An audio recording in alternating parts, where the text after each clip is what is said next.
मैं ऐसी बदनसीब लड़की थी जिसके खुद के माँ बाप ने ही साथ शादी करवाई थी। और शादी की रात ही मेरे पति को 10 लाख रुपए देकर मेरे पापा कहते कि मेरी बेटी को तलाक देकर मेरे घर पर छोड़ दो। इस तरह मेरी 7 शादियां हो चुकी थी। और शादी की रात तलाक लेकर जब मैं घर आती तो मेरी माँ मुझे दूध देती, जिसे पीते ही मुझे नींद आ जाती। जब आँख खुलती तो हर कोई मुझे अजीब नज़रों से देखता था। इस बार जब मेरी शादी हुई तो तलाक के बाद मैंने सबकी नज़रों से बचाकर दूध फेंक दिया और सोने का नाटक करने लगी। उसके बाद मेरे पापा ने मेरे साथ मेरा पति मेरे सामने बैठा मुझे बड़ी गौर से देख रहा था, जबकि मैं शादी की सेज पर दुल्हन बनी बैठी खुद में सिमटी चली जा रही थी। मैं इंतजार में थी कि मेरे पति विवेक मेरे से कुछ तो कहेंगे, मगर ऐसे ही बैठे बैठे जब बहुत देर हो गई तो मैंने अपनी पलकें उठाकर देखा तो उसको खुद में खोया पाया था। मैं आखिर में बोल ही पड़ी थी कि क्या बात है विवेक, आप मुझे इस तरह गौर से क्यों देख रहे हो। विवेक की नज़रें अभी भी मेरे चेहरे पर जमी हुई थी। वह कहने लगा, तुम बेहद हसीन हो संजना। 1 महीने पहले हमारी इंगेजमेंट हुई थी। तुमसे पहले भी मम्मी मेरे लिए कई लड़कियों के रिश्ते ला चुकी थी, मगर मुझे कोई लड़की पसंद नहीं आती थी। जब तुम्हारी तस्वीर देखी तो उसी वक्त मैंने सोच लिया था कि शादी करूँगा तो इसी लड़की से करूँगा। मुझे तो समझ नहीं आता था कि कोई इतना खूबसूरत कैसे हो सकता है। विवेक मेरी तारीफ करने लगा तो मेरी जान में जान आई थी। मैं अब मुस्कुराते हुए चेहरे के साथ उसकी बातें सुनने लगी थी। वह बोलता चला जा रहा था, संजना, मैंने मम्मी से कहा कि मुझे ये लड़की दिलो जान से पसंद है। मम्मी ने कहा चलो अब मेरे बेटे का घर बस जाएगा। मैं उनका इकलौता बेटा हूँ ना, इसलिए उनको मेरी शादी की बहुत जल्दी थी। मैंने भी कहा कि चटमंगनी और पटव्याह कर दो। मैं ज़्यादा इंतज़ार नहीं कर सकता था। मम्मी ने मेरा कहना मान लिया। अब देखो ना, बस 1 महीने के बाद ही तुम मेरी हो चुकी हो।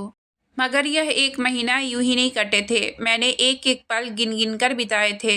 तुमसे फ़ोन पर बात करता तो जी चाहता था कि तुम्हें अपने पास बुला लूं। संजना, आज मेरे दिल की सारी हसरत पूरी हो चुकी है।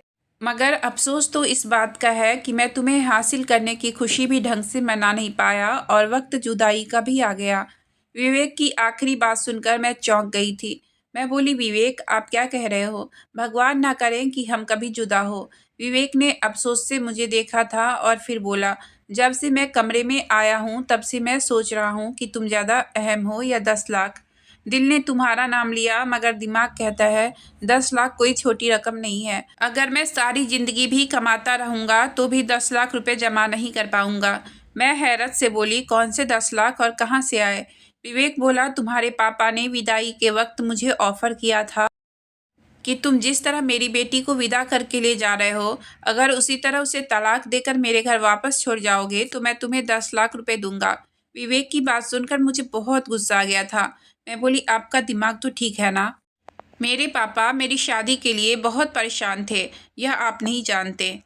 उन्होंने बड़ी छानबीन कर मेरा रिश्ता तय किया था। मेरे पापा कहते थे कि संजना, यह शादी उम्र भर का बंधन होता है, इसलिए मैं बहुत सोच समझकर तुम्हारी शादी करूंगा। अब ऐसा कैसे हो सकता है कि मेरे पापा मेरी तलाक करवाना चाहते हैं? आप यकीनन मेरे साथ मजाक कर रहे हैं। मगर मैं आपको साफ साफ बता दूं, मुझे इस तरह का मजाक बिल्कुल भी पसंद नहीं है। यह बात सच है कि मैं आपको बहुत चाहती हूँ, मगर इस मजाक की वजह से अगर मैं आपसे रूठ गई तो मैं कभी नहीं मानूंगी। विवेक बोला, प्यारी संजना, तुम मुझे माफ़ कर देना, मगर मैं बहुत मजबूर हो चुका हूँ, इसलिए मैं अपने वादे के मुताबिक पीछे नहीं हटूंगा और तुम्हें तलाक देता हूँ। यह कहकर विवेक ने तलाक के पेपर पर साइन कर दिया। मैंने तो कभी ख्वाब में भी नहीं सोचा था कि मेरे साथ ऐसा भी हो सकता है। सुहाग रात की सेज पर ही मुझे तलाक मिल जाएगी। मेरी आंखों से आंसू बहने लगे थे। विवेक कहने लगा, बस बस, अभी रोने का वक्त नहीं है। यार, मुझे डर है कि जरा भी देर हुई तो कहीं तुम्हारे पापा अपना फैसला ना बदल लें और मेरे 10 लाख में से कटौती हो जाए। चलो चलो जल्दी उठो, मैं तुम्हें तुम्हारे घर छोड़कर आऊँगा। मुझसे हिला भी नहीं जा रहा था, मगर विवेक मेरा हाथ पकड़कर मुझे घसीटते हुए अपने साथ बाहर ले आया और गाड़ी में बैठाकर मेरे घर के दरवाजे तक ले आया था। उसने बेल बजाई तो दरवाज़ा मेरे पापा ने ही खोला था। पापा की तरफ देखकर विवेक बोला, यह लो अंकल, आपकी अमानत। अब मुझे मेरी रकम दे दो ताकि मैं चला जाऊं। मेरी आंखों के सामने मेरे पापा ने विवेक को नोटों से भरा हुआ एक बैग थमाकर मुझे घर के अंदर ले आए। उन्होंने मेरा माथा चूमा और मुझे सोफे पर बैठाकर बोले, भगवान का लाख लाख शुक्र है कि उसने तुम्हारी ज़िंदगी तबाह होने से बचा ली। मैं फूट फूट कर रोने लगी थी। मैं बोली, पापा मुझे बताइए, आपने मेरे साथ यह सब क्यों किया? मैंने तो सुना था कि बाप अपनी बेटियों के घर बचाने की खातिर बहुत कुछ कर जाते हैं, मगर आपने तो मेरे पति को पैसों का लालच देकर मेरी तलाक करवा दी। मैं अब तलाक का ठप्पा माथे पर सजाकर कहाँ जाऊंगी? ये कहकर मैं ज़ोर ज़ोर से रोने लगी। इतनी ही देर में मम्मी मेरे लिए दूध लेकर आई थी। वह कहने लगी, मेरी बेटी, यह गुनगुना दूध पी लो। मैं अपनी माँ पर चीख पड़ी। मैं बोली, मेरा घर उजड़ गया है। मैं शादी की पहली रात ही तलाक लेकर घर वापस आ चुकी हूँ। इस सब के पीछे और कोई नहीं बल्कि मेरे खुद के माँ बाप ही मेरे साथ ऐसा कर रहे थे। अपने पति का गिरेबान पकड़ने की बजाय आप मेरे लिए गुनगुना दूध लेकर आई हो। मुझे बताइए कि यह सब क्या है? मम्मी ने मेरे दोनों हाथ थाम लिए थे, जबकि पापा बोले, संजना, तुम्हारी शादी जब विवेक से हो गई तो उसके बाद उसके एक रिश्तेदार ने मेरे कान में आकर मुझे बताया था कि विवेक और उसके घर वाले फ्रॉड है। विवेक ने तुमसे पहले भी कई लड़कियों से शादियां कर चुका है। यह सब सुनकर तो मैं हैरान रह गई थी। पापा आगे बोलने लगे, मगर मैंने सोचा कि शायद यह झूठी खबर हो, इसलिए मैंने अपने कुछ खास लोगों से पता लगाया तो मुझे मालूम हुआ कि विवेक सच में अच्छा लड़का नहीं है। वह तुम्हारी ज़िंदगी तबाह कर देता। तुम मेरी बेटी हो, खुद ही बताओ, मैं तुम्हारी ज़िंदगी तबाह होते हुए कैसे देख सकता हूँ? मैं गुस्से से बोली, पापा, पहले आपके यहाँ खास लोग कहाँ थे? आपने पहले विवेक के बारे में पता क्यों नहीं लगवाया? एंगेजमेंट टूट जाती तो मुझे इतना दुख नहीं होता। अब तो मैं विदा होकर जाने के बाद तलाक लेकर आई हूँ। अपनी सहेलियों को क्या शक्ल दिखाऊंगी? लोग तो मेरा मजाक उड़ाएंगे ना? मेरे पापा बोले, लोगों के खातिर मैं तुम्हारी ज़िंदगी खराब होने देता? हमारी बातें सुनकर हमारे घर में जो मेहमान आए हुए थे वह आंगन में आ गए थे। मम्मी ने जल्दी से मुझे दूध पिला दिया था। अब मेरी आंखों के सामने अंधेरा छाने लगा था, दिमाग घूमने लगा था, हर तरफ खामोशी ही खामोशी हो गई थी। देखते ही देखते मैं बहुत गहरी नींद सो चुकी थी। अगले दिन दोपहर के वक्त मेरी आंख खुली थी। मैं अपने बेड पर लेटी हुई थी। मुझे बहुत अजीब सा महसूस हो रहा था। मेरा दिमाग इधर उधर के माहौल को पहचानने में गलती कर रहा था। मैं यह सोच रही थी कि आखिर मैं यहाँ क्या कर रही हूँ। फिर मेरे दिमाग में रात वाला मंजर घूमने लगा था। मेरी तो तलाक हो गई है। यह बात सोचते ही मेरा दिल डूब सा गया था। मैं जल्दी से उठ बैठी और भागती हुई बाहर आंगन में आ गई थी। सारे मेहमान वापस जाने की तैयारी में बिजी थे, लेकिन जैसे ही उनकी नज़र मुझ पर पड़ी तो वह मुझे अजीब सी नज़रों से देखने लगे थे। मेहमानों की नज़रों में मेरे लिए गुस्सा नहीं था, शिकायत भी नहीं थी। कुछ ऐसा था जिसे मैं समझ नहीं पाई थी। मम्मी ने मुझे देखा तो मेरा हाथ पकड़कर मुझे अपने साथ कमरे में ले आई थी। वह कहने लगी, संजना, तुम दिल छोटा मत करना। मैं तुम्हारा घर जरूर बसाऊंगी और एक ऐसे आदमी को तुम्हारा हमसफर बनाऊंगी जो तुम्हें सर आंखों पर बिठा कर रखेगा, तुम्हें दुनिया जहाँ की सारी खुशियाँ लाकर देगा। तुम अपना दिल छोटा मत करो। जब तक सारे मेहमान चले नहीं गए मैं मम्मी के कमरे में ही छुपकर बैठी रही थी। मुझ में इतनी हिम्मत नहीं थी कि मैं किसी का सामना कर सकूं। खैर, अब शोर रुक गया तो मैं अपने कमरे में वापस आ गई थी। मैं अपना मोबाइल देखने लगी और विवेक के साथ पुरानी चैट पढ़ने लगी थी। उसने हर मैसेज में मेरे साथ इजहार मोहब्बत किया था। उसने हमेशा साथ निभाने की कस्में खाई थी। उसके हर मैसेज में यही लिखा था कि वह मुझे कभी नहीं छोड़ेगा। क्या ऐसी बातें करने वाले लोग भी धोखेबाज हो सकते हैं? मेरा दिल तो यही कह रहा था कि नहीं, ऐसा नहीं हो सकता है। उस वक्त मुझे पापा से बेइंतहा नफरत महसूस हुई थी। उनकी वजह से मेरा घर टूट गया था। मैं लोगों से डरने लगी थी, इसलिए घर से बाहर नहीं निकलती थी। जबकि पापा यह सब देखते तो बहुत परेशान हो जाते थे। वह मुझसे कहते कि संजना, तुम बाहर निकलकर घूमो, खुद को यूं ही घर में कैद मत रखो। मैं उनकी बातें एक कान से सुनकर दूसरे कान से निकाल देती थी।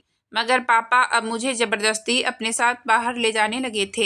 वह मुझे बहुत ज़्यादा वक्त देते थे और हर वक्त मुझे समझाते रहते थे। एक दिन मुझसे कहने लगे, तुम्हें आइसक्रीम पसंद है ना? मैंने हाँ में सर हिला दिया तो कहने लगे, अगर तुम्हारे सामने मैं एक तरफ आइसक्रीम रख दूं और एक तरफ रसमलाई तो तुम किसको चुनोगी? मैं हंसकर बोली कि एक पल भी बर्बाद किए बिना ही मैं रसमलाई को चुनूंगी, क्योंकि रसमलाई के सामने आइसक्रीम की मोहब्बत दिल से कम हो जाती है। पापा ने कहा, संजना, तुम विवेक के लिए आइसक्रीम की हैसियत रखती थी और वह पैसा उसके लिए रसमलाई था। उसने तुम्हें पैसों के खातिर छोड़ दिया तो क्या अब तुम सारी जिंदगी उसे दिल से लगाकर बैठी रहोगी? मैं पापा की बातें सुनकर फूट फूट कर रोने लगी थी। वह सच्ची तो कह रहे थे। विवेक ने पैसों के कारण मुझे छोड़ दिया था।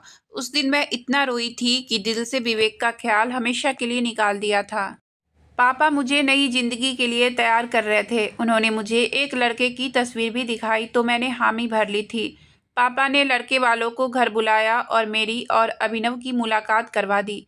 अभिनव एक अच्छा लड़का था। वह कहने लगा, मुझे मालूम है कि आपकी पहली शादी नाकाम हो चुकी है। मैं जानता हूँ कि लड़कियों के लिए शादी का टूट जाना बहुत बड़ा सदमा होता है। मैं आपको इस गम से निकालने की पूरी कोशिश करूँगा और आपको बेइंतहा मोहब्बत दूंगा। मुझे अभिनव की बातें सुनकर बहुत भरोसा हो गया था। मैंने पापा से कह दिया था कि मैं अभिनव के साथ शादी करने पर राजी हूँ। एक हफ्ते बाद ही वह दिन भी आ गया था जब मेरी और अभिनव की शादी हो चुकी थी। मैं खुश थी मगर इस बार भी शादी की रात को लेकर दिल में बहुत डर था। कहते हैं कि दूध का जला हुआ छाछ भी फूंक कर पीता है। मैं अभिनव के कमरे में बैठी थी। वह बहुत खुश था। मेरे पास आया, मेरा घूंघट उठाया और मेरी उंगली में सोने की अंगूठी पहनाकर बोला, संजना, मैं तुम्हें उम्र भर खुश रखने की कोशिश करूंगा। मैं जान की बाजी लगा दूंगा मगर अपने वादे से पीछे नहीं हटूंगा। तभी अभिनव के मोबाइल की घंटी बजी थी। उसने फ़ोन निकालकर कान से लगाया तो उसके चेहरे की मुस्कुराहट खत्म हो गई थी। वह कहने लगा, आप क्या कह रहे हो? मैं आपकी बात समझ नहीं रहा हूँ। फ़ोन करने वाला आदमी बहस करने लगा तो अभिनव बोला, मैं आपकी बात पर कैसे यकीन कर लूँ? फोन की दूसरी तरफ ना जाने कौन आदमी था। उसने ना जाने क्या कहा था कि अभिनव के चेहरे पर मुस्कुराहट फैल गई थी। फोन बंद कर दिया। उसने मेरा हाथ पकड़कर बोला, संजना, मैं तुम्हें तलाक दे दूंगा। यह शब्द मेरे कान पर हथौड़े की तरह लग रहे थे। मैं गुस्से से बोली, तुम क्या बकवास कर रहे हो? अभिनव कहने लगा, संजना, मैंने 1 साल पहले ही एक प्राइवेट कंपनी में जॉब स्टार्ट की थी। मेरी सैलरी कम होने के कारण मुझे बहुत बुरे हालात से गुजरना पड़ रहा है। जिस दिन मैं तुमसे मिलने तुम्हारे घर गया था तब तुम्हारे पापा मुझसे कहने लगे, मुझे बताओ तुम्हारी ज़िंदगी में सबसे बड़ी ख्वाहिश क्या है? तो मैंने उनसे कहा था कि मुझे 10 लाख रुपए मिल जाए तो मैं अपना बिजनेस शुरू करना चाहूँगा। अभी तुम्हारे पापा का फ़ोन आया था। वह मुझे 10 लाख रुपए देने पर राजी हैं। बदले में उन्हें मुझे तुमसे तलाक चाहिए। मैं तुम्हें तलाक हरगिज ना देता मगर एक तरफ तुम हो और दूसरी तरफ मेरा एक बहुत बड़ा सपना। ये कहकर अभिनव ने तलाक के पेपर पर साइन कर दिया और कहने लगा, चलो मैं तुम्हें तुम्हारे घर छोड़ आता हूँ। मेरा सर चकराने लगा था। मैं दहाड़े मारकर रोने लगी और बोली, मुझे तुम्हारे साथ नहीं जाना है, मैं खुद ही चली जाऊंगी। अभिनव ने मुस्कुराकर बोला, यार मेरी मजबूरी है क्योंकि तुम्हारे पापा ने मुझसे कहा है कि अगर तू मेरी बेटी को छोड़ने आए तभी तुम्हें पैसे दूंगा। अगर मुझे तुम्हारे साथ जबरदस्ती भी करना पड़े तो भी मैं परहेज नहीं करूंगा। मैं चुपचाप अभिनव के साथ चल पड़ी थी। जो मर्द पैसों की खातिर तलाक दे सकता था फिर वह कुछ भी कर सकता है। घर के दरवाजे पर अभिनव मुझे लेकर पहुंच गया था जबकि पापा मुझे देखकर बोलने लगे, आ गई मेरी बेटी, जैसे मैं किसी ट्रिप से वापस आई हूँ। मैं कुछ नहीं बोली थी। पापा बाहर निकलकर अभिनव से बातचीत करने लगे थे और मम्मी मेरे लिए दूध ले आई थी। मैं चीखने लगी थी। पापा ने दूसरी बार भी मेरा घर उजाड़ दिया। तभी मुझे पीछे से पापा की आवाज़ सुनाई दी थी। वह कहने लगे, मैंने तुम्हें बचाने के लिए ये सब किया। अभिनव एक अच्छा लड़का नहीं है। वह तुम्हें खुश नहीं रख पाता। मैं गुस्से से बोली, पापा मुझे हैरत होती है कि आपने अपने करोड़ों का बिजनेस किस तरह संभाला हुआ है जबकि आप में तो अच्छा बुरा परखने की समझ ही नहीं है। आपको तो पता ही नहीं है अच्छा आदमी कौन है और धोखेबाज आदमी कौन है। आप में लोगों की परख ही नहीं है। मेरी दहाड़ से मम्मी डर गई थी। मम्मी कहने लगी, बेटा दूध पी लो, तुम्हें सुकून मिल जाएगा। मैंने कहा, नहीं पीना है मुझे दूध, मगर मम्मी ने ज़बरदस्ती ही मुझे दूध पिला दिया था। मैं सुकून से सो गई थी। मुझे नींद आ गई थी। अगले दिन मैं बहुत देर से उठी थी। दिन चढ़ाया था। मैं सोकर उठी तो मेरे घर के नौकर मुझे बहुत हैरत से देख रहे थे। मुझे समझ नहीं आता था कि यह सब क्या हो रहा है। अब मैंने खुद को अपने कमरे में बंद कर दिया था। मैं किसी से मिलती जुलती भी नहीं थी। पापा एक दिन मेरे पास आए और कहने लगे, कितने दिन हो गए हैं, मैं तुम्हारा इंतजार करता रहता हूँ कि कब तुम बाहर आओगी, हमसे मिलोगी, बातें करोगी, मगर तुमने तो हमसे दूरी बना ली है। बोलिए पापा, आपने मेरे साथ इतना बुरा क्यों किया? आपने मेरी तलाकें क्यों करवाई? पापा कहने लगे, बेटा कभी कभी अपनी औलाद की भलाई के लिए इंसान को करवा घुट भी पीना पड़ता है, वरना दुनिया में ऐसा कौन सा बाप होगा जो यह सोचेगा कि उसकी औलाद को मुश्किल हालात का सामना करना पड़े। मेरा बस चलेगा तो तुम्हारे पाँव के नीचे मैं अपनी हथेली रख दूं। मैंने जो कुछ भी किया है तुम्हारी भलाई के लिए ही किया है। मैंने कहा, पापा बस बस, मैं आपको और अपने एहसास और जज्बात के साथ खेलने की इजाज़त नहीं दूंगी। पापा बोले, हाँ हाँ बिल्कुल वैसा ही होगा जैसा तुम कहोगी। उस दिन के बाद मैं मम्मी पापा के साथ बैठने लगी थी, मगर मेरे दिल में बहुत से सवाल थे। पापा मुझे तलाक क्यों दिलवाते थे? क्या मेरे दोनों पति ही बुरे थे? अगर बुरे ही थे तो पापा को पहले मालूम क्यों नहीं होता था, जो शादी की रात ही मालूम होता था? चलो यह भी मान लिया कि पापा को पता चल जाता था, लेकिन फिर वह लड़के को पैसे क्यों देते थे? मैं अभी इन सवालों के जवाब ढूंढ भी नहीं पाई थी कि तभी पापा ने मुझसे कह दिया था कि मेरी तीसरी शादी करना चाहते हैं। मैं तो पापा की बात सुनकर ही आपे से बाहर हो गई थी। मैं बोली, नहीं पापा, अब बस हो गया, मैं आपको अपनी ज़िंदगी के साथ खिलवाड़ करने नहीं दूंगी। पापा बोले, बेटा अब की बार मैंने तुम्हारे लिए बहुत अच्छा लड़का ढूंढ लिया है। मैं बोली, पापा अगर मेरे लिए लड़का आसमान से भी उतर आए तो भी मैं इस बार शादी नहीं करूंगी। पापा ने मेरे सामने हाथ जोड़ दिए, फूट फूट कर रोने लगे थे और कहने लगे, मैं जब तुम्हें देखता हूँ तो मेरा दिल फट जाता है। मेरी बेटी मुझे माफ़ कर दो, लेकिन मैं तुम्हें यूं ही उदास देखता रहा तो अपनी जान अपने हाथों से ले लूँगा। मैं तो पापा की बात सुनकर ही घबरा गई थी। वह इस हद तक भी जा सकते थे। पापा आप मुझे मजबूर मत करो। पापा के आंसू थम नहीं रहे थे, इसलिए मैंने उनकी बात मान ली थी। मैं तीसरी शादी के लिए तैयार हो चुकी थी, मगर इस बार न तो मैं दिमागी तौर पर रजामंद थी और न ही जज्बाती तौर पर। बस एक मजबूरी थी, वह मुझे निभानी पड़ी थी। मेरी तीसरी शादी की रात भी मेरी दूसरी दोनों शादियों की तरह ही गुजरी थी। मेरे तीसरे पति ने भी मेरे बाप के कहने पर आकर मुझे तलाक दे दी थी। मैं गम से पागल हो चुकी थी। मुझे समझ नहीं आता था कि क्या करूं क्या ना करूं। दिल चाहता था कि पूरी दुनिया को आग लगा दूं और शुरुआत अपने बाप के घर से कर दूं। मेरा तीसरा पति भी मुझे मेरे पापा के घर पर छोड़कर चला गया था। अब मुझे अपने पापा से नफरत हो गई थी। पापा अगर यह सब कर रहे थे तो मम्मी उन्हें रोकती क्यों नहीं थी? वह तो मेरे लिए दूध लेकर हाजिर हो जाया करती थी। 15 दिन सुकून से बीता होगा कि पापा को फिर से मेरी शादी की चिंता हो गई थी। वह कहने लगे, मेरी प्यारी बेटी मैं तुम्हारा घर बसाना चाहता हूँ। मैं गुस्से से बोली, मैं आपके मुंह से दोबारा यह सब नहीं सुनना चाहती हूँ। पापा कहने लगे, ठीक है, अगर मेरी बेटी का घर नहीं बस सकता तो मेरा घर भी क्यों रहे। मैं तुम्हारी माँ को छोड़ देता हूँ, खुद को परेशानी में डाल दूंगा। मैं पापा को नफरत भरी नज़रों से बड़ी हैरत से देखती रह गई थी। क्या यह उनकी मोहब्बत थी मेरे लिए, या फिर मुझे वह ब्लैकमेल कर रहे थे? मगर क्यों? इसका जवाब मुझे चाहिए था। इसलिए पापा से कहा, ठीक है, मैं शादी करने को तैयार हूँ। पापा ने मेरे लिए पहले से ही लड़का ढूंढ रखा था, बस मेरी तरफ से इजाज़त मिलने की देरी थी। मेरी शादी कर दी गई थी। मैंने लड़के की तस्वीर भी नहीं देखी थी। पापा कह रहे थे कि शादी से पहले एक बार मिल लो, मगर मैंने मना कर दिया था, क्योंकि मैं जानती थी कि इस शादी का अंजाम भी वही होगा जो पहले हो चुका है। खैर वह दिन भी आ गया, मेरी शादी हो गई। मैं अपने चौथे पति के कमरे में सुहाग की सेज पर बैठी थी। वह मेरे पास आया और कहने लगा, संजना, मैं नहीं पूछूंगा कि तुम्हारी 3 बार तलाक क्यों हुई है। मैं मुस्कुराकर बोली, आप फिक्र मत करो, आपको थोड़ी ही देर में पता चल जाएगा कि मुझे 3 बार तलाक क्यों हुई थी। वह बस मुझे देखता रहा और फिर हमारे कमरे के दरवाजे पर किसी की दस्तक हुई थी। मेरा चौथा पति यानी कि आयुष ने उठकर दरवाज़ा खोला था। वह बाहर निकल गया था, जबकि मैं धड़कते दिल पर काबू पाकर उसका इंतजार कर रही थी कि ना जाने अब क्या होगा। तब आयुष कमरे में आया और कहने लगा, संजना, तुम्हारे पापा ने एक आदमी को भेजा था। वह कह रहे थे कि मैं तुम्हें तलाक दे दूं तो वह मुझे 10 लाख रुपए देंगे, मगर मैं पैसों के लालच में अपनी पत्नी को तलाक नहीं दे सकता। मैं बड़ी हैरत से अपने पति को देख रही थी। क्या मर्द ऐसे भी होते हैं? मैं आयुष को आजमाने की खातिर बोली, आयुष, मेरी पहले भी इसी वजह से तलाक हुई है। मेरे पति मुझे पैसों के खातिर छोड़ जाया करते थे। आप क्यों इतने अच्छे ऑफर अपने हाथ से गंवा रहे हो? आयुष मुस्कुराकर बोला, जिंदगी में पैसा ही सब कुछ नहीं होता, पैसा हाथों के मैल होते हैं। मेरी सारी दुनिया मेरी बीवी है, ना कि पैसा। मुझे लगता था कि मेरा दिल खुशी से फट जाएगा। खैर मैं बोली, आयुष, एक बात कहूँ? आयुष ने हाँ में सर हिला दिया। तो मैं कहने लगी, मैं उस बात से बेखबर हूँ कि मेरे पापा ने मेरे साथ ऐसा क्यों किया। मैं अब हकीकत मालूम करना चाहती हूँ, इसलिए आप मेरे साथ मेरे पापा के घर चलो और आप वहाँ पे ये ज़ाहिर करना कि आप मुझे तलाक दे चुके हो।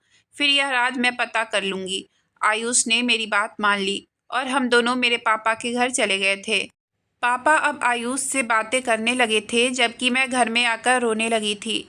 मम्मी ने मुझे दूध लाकर दिया तो मैंने उनसे नज़रें बचाकर दूध को फेंक दिया था और सोने का नाटक करने लगी थी।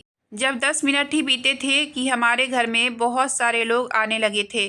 पहले तो एक नर्स आई थी, उसने मेरा चेकअप किया तो कहने लगी, इसको फिर से पागलपन का दौरा पड़ा है। यह लड़की मर्द को अपने इर्द गिर्द बर्दाश्त नहीं कर सकती, तो आप इसकी शादी क्यों करते हो? यह अपने आप को नुकसान पहुंचाने लगेगी, तब आपको सुकून मिलेगा। फिर एक वकील आया। पापा ने नर्स की कही बातें वकील को बता दी। नर्स ने भी यही शब्द वकील के सामने दोहराई। फिर आयुष को वहीं पर बुलाया गया था।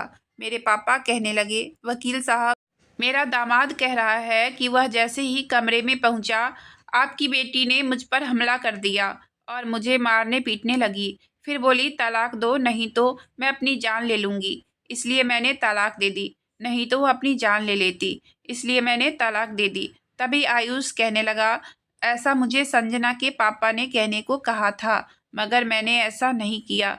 मेरी बीबी बिल्कुल ठीक है। थोड़ी देर बाद मैं भी उठ बैठी थी और वकील साहब से बोली, यह सब मेरे खिलाफ साजिश है। वकील ने सर हिला दिया और कहने लगा, संजना, आपका सगा बाप मरने से पहले अपनी सारी जायदाद आपके नाम कर दी थी, मगर उनकी वसीयत थी जब तक आपका घर बस नहीं जाता, यह जायदाद आपके नाम पर ही रहेगा। आपका सौतेला बाप शायद इसलिए यह खेल खेल रहा होगा। हर बार आपको तलाक दिलवाकर मुझे बुला लेता था और कहता था कि मेरी बेटी घर बसाने के काबिल नहीं है, उसकी दिमागी हालत ठीक नहीं है, और फिर ऐसा ही बयान आपका पति भी दे जाता था। मैं हक्का बक्का रह गई थी कि क्या ये सच है? ये इंसान जिसको मैंने सारी जिंदगी बाप की तरह चाहा था, असल में वह मेरा बाप था ही नहीं। मैं माँ से बोली, अगर यह आदमी मेरा सगा बाप नहीं है तो क्या हुआ?